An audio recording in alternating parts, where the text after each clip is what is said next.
Today on CityCast Denver. The first person who got in line for Stranahan Snowflake whiskey in 2019 arrived 11 days before the special single malt blend went on sale at their distillery in Baker. You passed by I-25 in Alameda this week. You may have noticed the tents outside the Stranahan's whiskey facility. This crowd waiting for the release of the one-of-a-kind spirit. Stranahan's releases its Snowflake whiskey at this time every year. Then came the pandemic, and the 2020 sale was canceled. So while all that whiskey was aging an extra year, Stranahan's kicked things up a notch. This past Saturday, they invited whiskey fans to Red Rocks to tailgate in style, with a full day of live music, food trucks, and of course, whiskey. We sent CityCast Denver correspondent JD Lopez to figure out what it is about this whiskey that's so dang special. Today is Monday, December 6th, 2021. I'm Bree Davies, and this is CityCast Denver.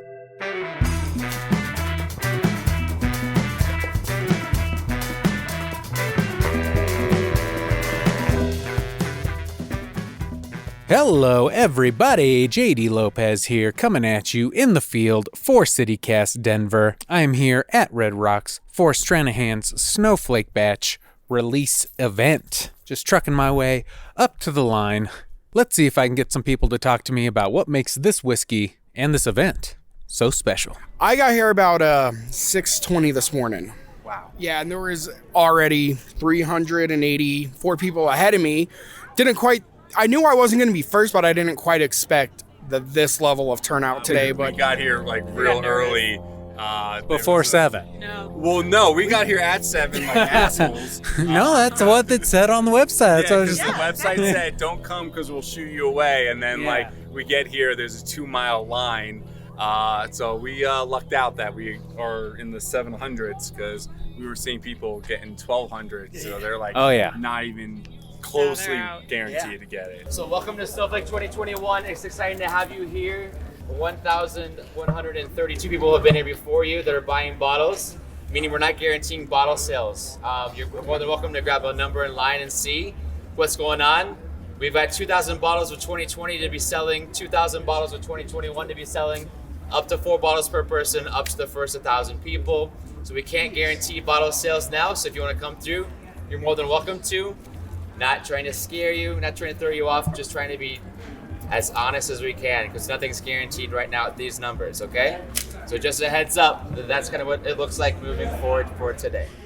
Oh, dang. Already like an hour and a half in to the day, and we're told that there's no guarantee we can get a bottle. Doesn't seem to be deterring anybody, though. Everyone's still going forward. I think it's more about the event than anything else at this point. So we got some people here tailgating. Right, you guys look like old vets, all right? You're hanging out. You've been here for a while. It's not your first rodeo, I take it. No, it's not. I think this is our 5th year. Oh, wow, okay. This is year 2 for me. Right on. What keeps you coming back? Year 3 for me. Good whiskey. Good whiskey, perfect. But I mostly just come in to get shit-faced for 6 hours, buy a bottle of whiskey, and go home. We do this every year. We're always in the middle. We're not the number ones, but... Yeah, this will be year 6. Whoa, 6. Total, not counting last year, obviously.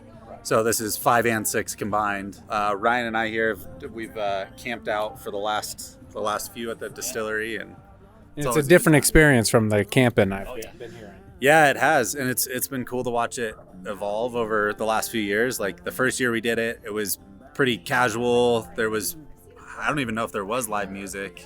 And then, to what it is now, it's pretty cool to see the event that it is, and it's fun to be out here. So what keeps you coming back year after year? Just the friendships. To be a millennial or whatever, the vibes are good. It's way too long to stand in line and way too cold for overpriced whiskey, but it's good stuff, but really the friendships. Beautiful venue, best in Colorado. This is the warmest snowflake day I can remember, so you gotta take that. We're not camping on Santa Fe. Oh my God. Yeah. Waking up to frost on the tents. Yeah. So you guys camped out before? Yeah, I camped out in 18. Yeah, so it's like a whole event I'm getting from everybody. Like, you enjoy the vibe, the whole thing? It's an experience. There, yeah, that's a good word. Wonderful. It's a good time. I like the camping out. I was there from Monday evening all the way through Saturday morning, and it was just a better feel. It had more community feel to it. You were there for a week. Yes. Okay. There's nothing wrong with waking up with frost on your sleeping bag. It makes it that much more enjoyable because you got the sleeping bag to keep you warm. Right, and the whiskey. Well, yeah, the whiskey, obviously. So, what makes a whiskey so special, and how long has a bottle lasted you? It's just that it's so rare, right? And that's what makes it such an event. I mean, it's a Colorado thing. They only do it one day a year, always sells out. Supporting local business, the whole bit, and other than that, the only other time you get a taste is if you go to the distillery and they hopefully haven't sold out. So, yeah, it's absolutely worth it. And when you're getting whiskey, it's important to get 2 bottles. And the reason why is because you take 1 bottle to drink and share with your friends and have it to experience with them. Then you have 1 bottle to keep forever as part of your whiskey collection. So that's what we've been doing too. So you must like whiskey. I do. I love whiskey, and I really love Stranahan's. It's a great Colorado company. It really, really good. It's different than other United States whiskeys because it uses malt instead of corn. So it's just a different, unique spin on the whiskey here in the U.S. Okay, here with Owen Martin now, the head distiller for Stranahan's. You made these batches. Yeah, what makes them so special, and could you describe a little bit the difference between the two? Snowflake's traditionally our once-a-year winter release blend of specialty casks, and by that I mean it's our American single malt whiskey aged in wine barrels, rum barrels, brandy barrels, all these different types of barrels after their initial maturation, and then we blend those back together into a special batch called Snowflake because no 2 batches are the same. So this year is a double release because for the first time ever we had to cancel it last year for obvious reasons. But I actually had last year's blend together early. So one of the things I've tried to bring to my versions of Snowflake since I've been kind of leading that project is extended marrying, extended batching of the different barrels. So by that I mean I will finish it in these wine barrels, in these brandy barrels, in these other barrels. So they'll sit in each of those respective barrels for about a year or more, and then I mix all of those together and then put it back into the barrels they came from just to continue to mellow. So by that, what I'm trying to achieve is rather than be like, you taste it and you're like, oh, I can taste this from the wine and this from the brandy and this from the rum. I want it all to be super cohesive so that you're not picking out individual notes necessarily, but it's just all one cohesive character. And so I wanted to start doing that in 2020, and I planned on having a 2-month little batching marriage in the barrels before I then dumped it and cut it to the final bottling proof. Well, it got canceled, so it ended up being in the barrel for almost a year and a half.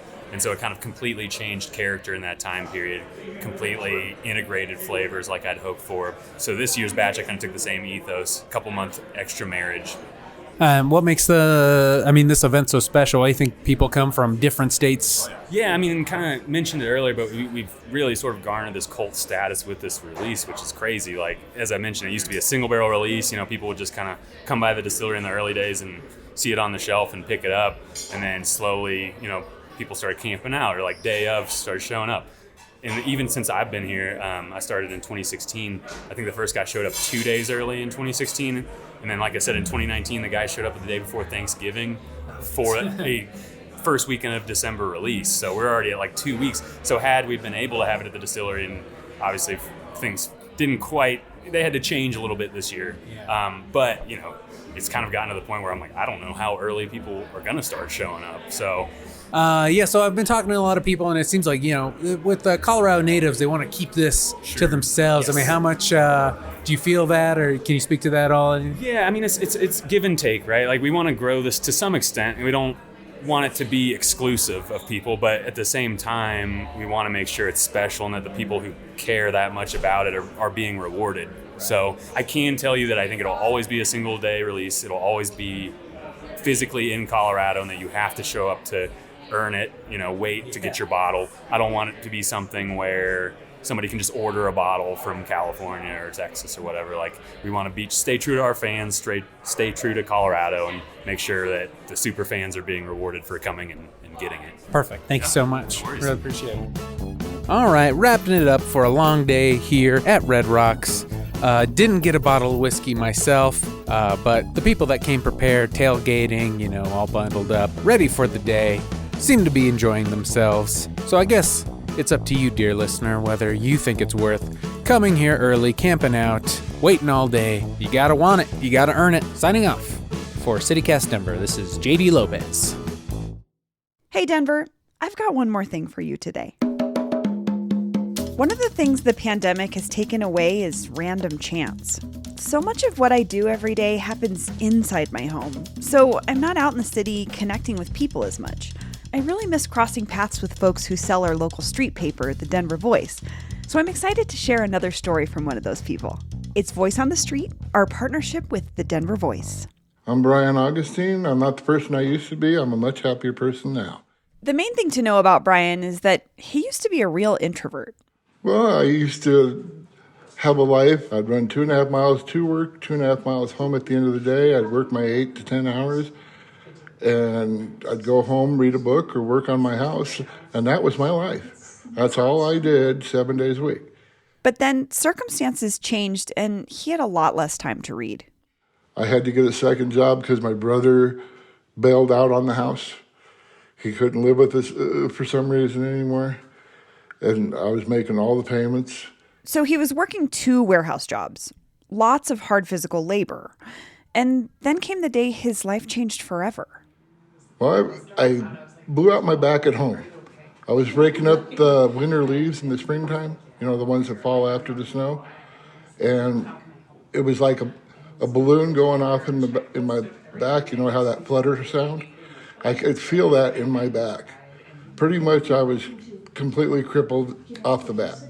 But since I wasn't at work, I didn't get workman's comp, so I sort of lost all them benefits. And then, you can't work, you can't pay your mortgage. So I started selling things to see if my back would get better. After a year, I lost the house. When you lose your house, you're homeless.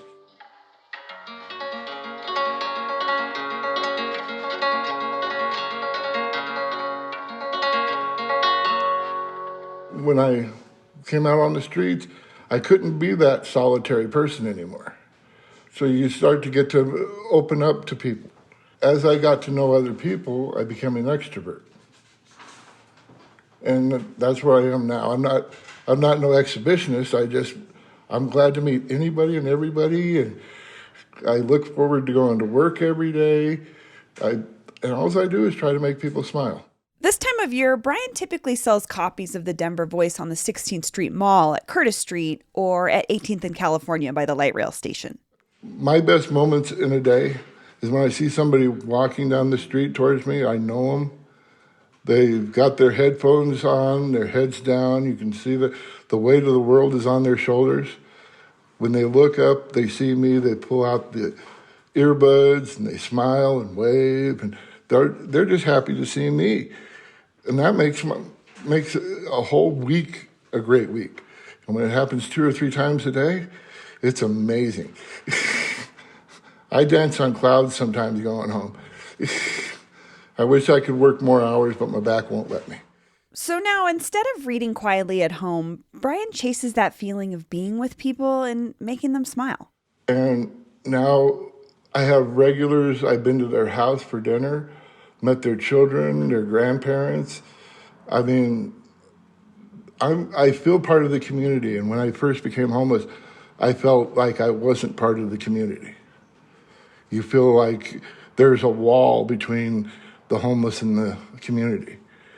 There's people that step over that wall to help out, but they're still on the other side of the wall.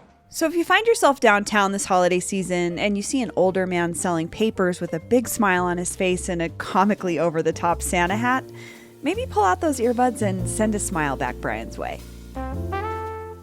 It's 8 foot long. I use it as a hat and a scarf. It's got 400 lights in it. It's very bright, and kids see it and they're just like, "Are you Santa Claus?" And no, I'm not Santa Claus, but he gave me this hat. And I love, it makes people smile. That's all I want to do is make people smile.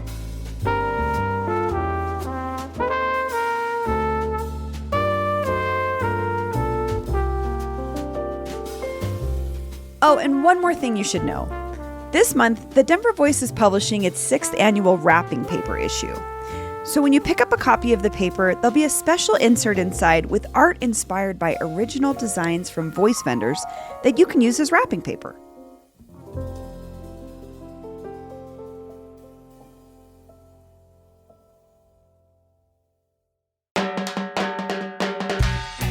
That's all for today here on CityCast Denver. If you enjoyed the show, like Boulder Dude on Apple Podcasts, take a minute to write us a review. He says, quote, I loved Bree Davies back when she wrote for Westward, and she brings that same energy and drive to be informative to CityCast Denver. Thanks, Boulder Dude. We'll be back tomorrow morning with more news from around the city. See you later.